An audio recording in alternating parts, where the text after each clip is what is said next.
I'm Dale Cox for 2 Egg TV. We're in the very quaint and charming little town of Magnolia Springs, Alabama. Now, this community has a population of about 800 people.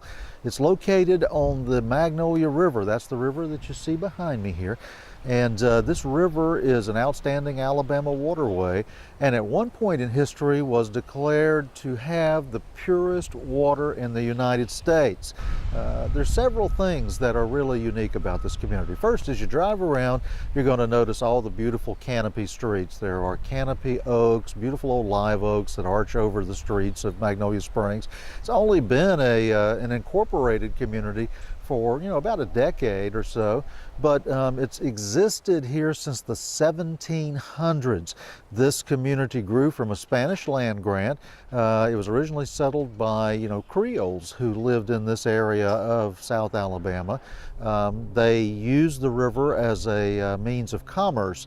They could move their boats up and down the river. It provided a safe harbor off of Mobile Bay, and they could do commerce out into the bay or wherever they wanted to go, really.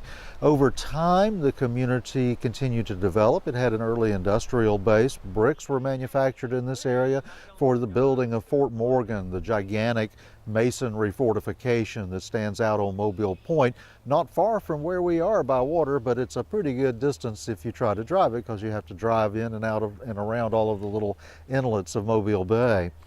The community continued to grow over time.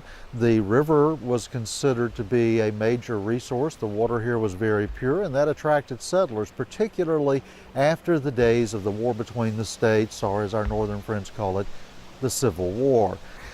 Soldiers and their families, these veterans of both sides, came here and settled. There were soldiers from Midwestern regiments settled next door to soldiers from Alabama regiments, proving that the two sides could and did get along after the war.